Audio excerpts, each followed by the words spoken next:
Assalamualaikum warahmatullahi wabarakatuh. Selamat malam.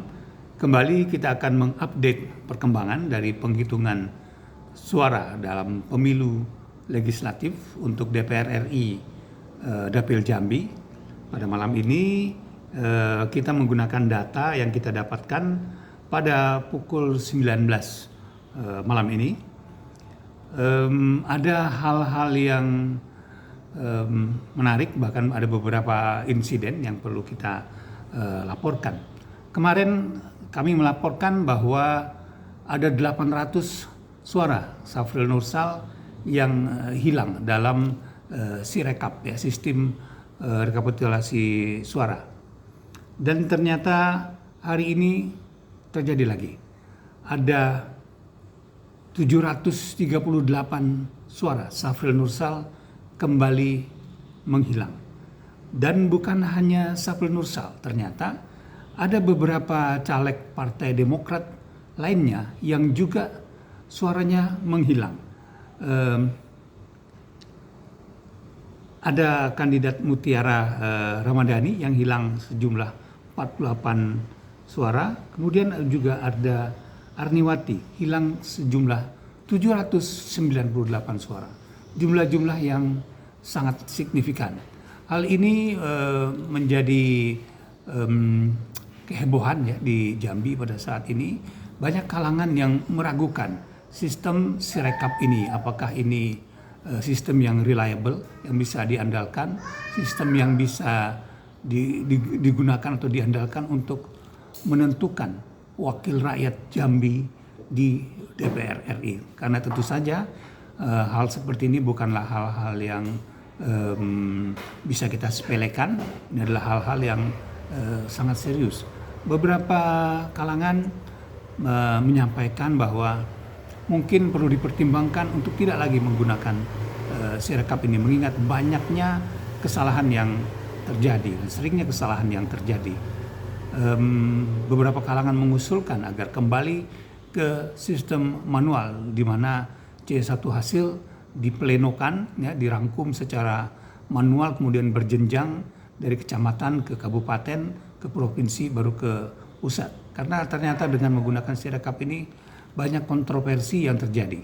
Hari ini ada, selain dari Partai Demokrat tadi, ada juga suara yang tiba-tiba bertambah, suara caleg yang tiba-tiba bertambah 500.000 suara lebih.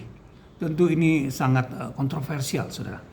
Namun baiklah, ya, sebelum kita bicara lebih jauh tentang hal itu, kita coba update dulu suara yang terjadi, hitungan suara yang terjadi hingga saat ini dengan menggunakan Sirekap, ya, meskipun Sirekap ini sekarang diragukan oleh banyak orang. 8 partai yang unggul di Jambi pada saat ini masih tetap 8 partai yang sama. Peringkat pertama tetap dipegang oleh Golkar dengan 16,01%. Kemudian peringkat kedua PDI Perjuangan dengan 14,45%. Peringkat ketiga Gerindra dengan 12,37%. Peringkat keempat Demokrat 10,94%. Kemudian menyusul tipis di belakangnya PKB dengan 10,76%. Kemudian di peringkat ke-6 Nasdem dengan 9,43%, peringkat ke-8 PKS dengan 5,46%. Persentase suara PKS ini juga menurun sekarang ini, ya. PKS tetap mendapatkan 1 kursi sampai saat ini, namun jarak kursinya PKS ini sudah semakin tipis dengan kursi kedua dari Golkar. Saat ini PKS mengumpulkan suara sejumlah 42.090 suara, sedangkan kursi kedua Golkar adalah 41.144 suara. Hanya berselisih 946 suara saja.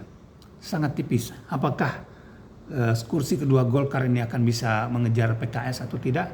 Kita ikuti perkembangan berikutnya. Sedangkan para caleg yang unggul saat ini menurut sistem ini, ya, Sirekap,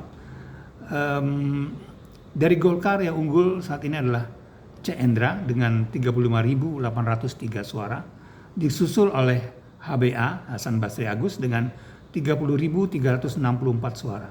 Saniatul Latifah, seorang petahana, menyusul di bawahnya dengan 24.141 suara. Di PDI Perjuangan saat ini yang unggul adalah Edi ya dengan 29.469, kemudian urutan kedua adalah Ihsan Yunus dengan 25.577, dan peringkat ketiganya agak jauh di bawahnya Ratu Munawaroh dengan 19.145.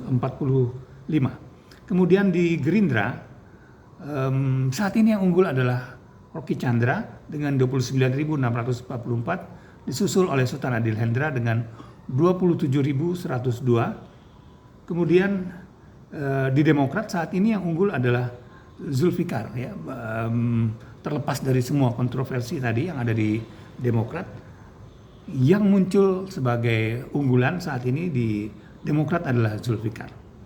Kemudian di PKB yang unggul Elpi Sina, tipis diikuti di belakangnya oleh Faizal Katni. Kemudian di Nasdem yang unggul Syarif Pasha, diikuti oleh Hasbi Ansori. Kemudian di PAN masih tetap dipegang oleh H.A. Bakri, dan di PKS diduduki oleh Ahmad Fathul Bari. Itulah sementara posisi yang ada ya, terlepas dari segala kontroversi mengenai Sirekap ini, dan apakah nanti kontroversi ini akan mendapatkan penentangan dari masyarakat atau pihak-pihak yang terkait, kita belum tahu ya. Tapi itulah kondisi yang terjadi pada saat ini. Baik, terima kasih telah menyaksikan. Assalamualaikum warahmatullahi wabarakatuh.